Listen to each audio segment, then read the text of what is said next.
تو میں نے عرض کیا کہ دعا ایک ایسی چیز ہے کہ جو مقدرات کو بدل دیتی ہے، اسی لیے دعا کا پورا اہتمام کرنا چاہیے۔ ایک بڑا واقعہ تاریخ نے لکھا ہے اور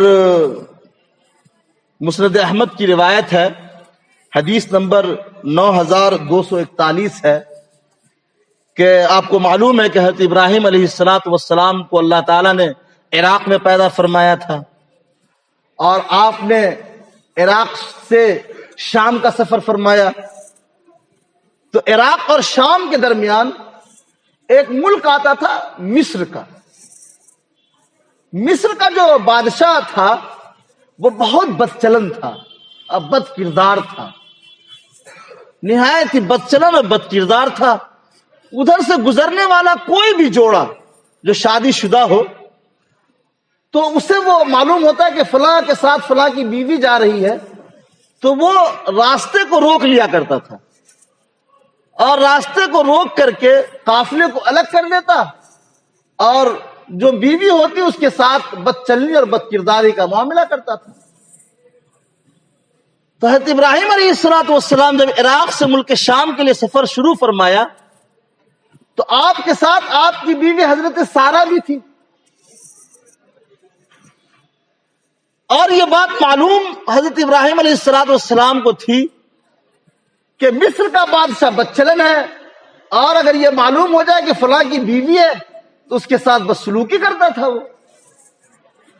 تو حضرت ابراہیم علیہ السلام نے حضرت سارہ کو بلایا، کہا کہ دیکھو تم میری بیوی ہو، لیکن ہم بھی مسلمان ہیں اور تم بھی تنہا مسلمان ہو، ہم ہی دونوں مسلمان ہیں اور کوئی مسلمان تو ہے نہیں۔ تو ایک مسلمان دوسرے مسلمان کا بھائی ہوتا ہے، ایک مسلمان دوسرے مسلمان کی بہن ہوتی ہے۔ تو جب تم عراق کے ملک میں جاؤ اور بادشاہ تمہیں روک لے تو تم بادشاہ سے کہنا کہ میں ابراہیم کی بہن ہوں، تو تم بہن کہو گی اور ہم بہن ہیں اسلامی اعتبار سے، تو بادشاہ تمہارے ساتھ بدسلوکی نہیں کرے گا۔ لیکن چونکہ حضرت سارہ بہت خوبصورت تھی، بہن کے باوجود، کہنے کے باوجود مصر کے اس بادشاہ نے کی نیت خراب ہو گئی اور اسے بدسلوکی کے لیے اسے کمرے میں رکھا گیا۔ حضرت سارہ نے دیکھا کہ کوئی چارہ نہیں ہے، کیا کیا جائے؟ تو حضرت سارہ نے مصلی بچھایا، 2 رکعت نماز ادا اور اللہ تعالیٰ سے دعا کیا، اے اللہ میں نے اپنے شوہر کے علاوہ اپنے احترام کی جگہ کسی کے حوالے نہیں کیے، اس احترام کی جگہ کو میرے شوہر کے لیے محفوظ۔ حضرت سارہ نے جب یہ دعا کی تو اس کے اوپر ایک غشی طاری ہو گئی، اس بدچلن بادشاہ پر ایک غشی طاری ہو گئی اور وہ اپنے پاؤں پٹکنے لگا، بے چین ہو گیا، اسے سکون نہیں مل رہا تھا، قریب تھا کہ وہ مر جائے۔ پھر حضرت سارہ نے مصلی بچھایا اور اللہ سے دعا کیا کہ اے اللہ اگر یہ شخص اس دنیا میں ابھی میرے اس وقت مر گیا تو سارا الزام میرے اوپر آئے گا۔ تو پھر اسے ہوش آ گیا اور اچھا بچھا ہو گیا۔ پھر اس نے بد چلنے کی کوشش کی، پھر حضرت سارہ نے کہا اے اللہ میں نے اپنے احترام کی جگہ کو اپنے شوہر کے علاوہ کسی کے لیے نہیں رکھا، اے اللہ ہماری اس احترام کی جگہ کو تو محفوظ فرما۔ پھر اس کے ساتھ وہی معاملہ ہوا، جب وہ صحیح ہوتا کوشش کرتا بد چلنے کی، اور جب پریشان ہوتا ہے تو سارا دعا کر دیتی۔ اخیر میں جب 3 4 5 مرتبہ ایسا ہوا تو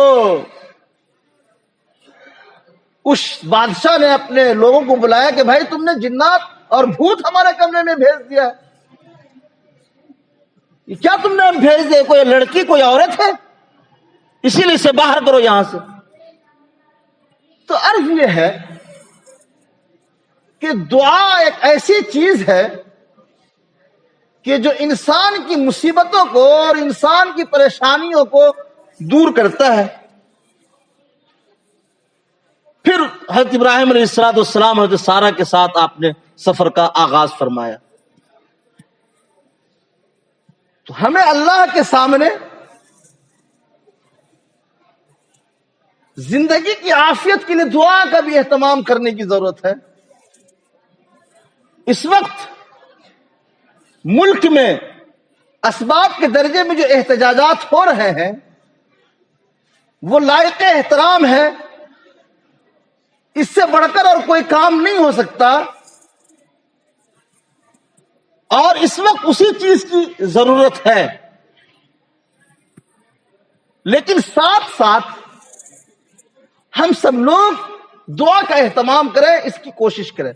اچھا، میں آپ کو اور بتاؤں ایک بات کہ غزوہ بدر کے موقع پر رسول اللہ صلی اللہ علیہ وسلم مجاہدین لڑ رہے ہیں اور آپ صلی اللہ علیہ وسلم ایک جھونپڑی میں سجدے میں گرے ہوئے، اللہ سے کہہ رہے ہیں اللہ مٹھی بھر کے لوگ اگر آج نیست و نابود ہو گئے تو پھر تیرا نام لینے والا کون ہوگا؟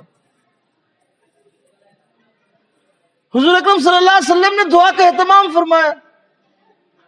ہم بھی آج وہی دعا کریں کہ اے اللہ، اس وقت جو ملک کا یہ کالا قانون ہے اور جس قانون کے تحت ہندوستان سے مسلمانوں کی شہریت ختم کر دی جائے گی، یہ پلان ہے، اس نے 100 سال پہلے ساورکر کے نتیجے کو آج وہ اخذ کر رہا ہے۔ وہ اپنی بات سے پیچھے ہٹنے والا نہیں ہے، اس لیے کہ 100 سال کے بعد اس کو یہ موقع ملا ہے، 100 سال اس نے محنت کی ہے، اس موقع کو وہ گنوانا نہیں چاہتا ہے۔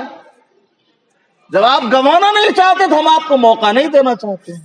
آپ چاہے جتنا کہہ لیجئے ہم 1 انچ نہیں ہٹیں گے تو ہم 1 لمحہ نہیں ہٹیں گے، آپ چاہے جو کہہ لیجئے ڈنکے کی چوٹ پہ ہم کہتے ہیں ہم اس قانون کو واپس نہیں لیں گے، تو ہم بھی ڈنکے کی چوٹ پہ کہتے ہیں ہم 1 قدم پیچھے نہیں ہٹیں گے۔ تو اسباب کے درجے میں یہ جو کام ہو رہے ہیں یہ نہایت قابل قبول اور لائق احترام ہے، اور دعا کے لیے، دعا کے اس اہتمام کے لیے کہ ہم دعا کا بھی اہتمام کریں، یہ وقت کا تقاضا ہے۔ حضرت ابراہیم علیہ السلام کو جب اللہ تبارک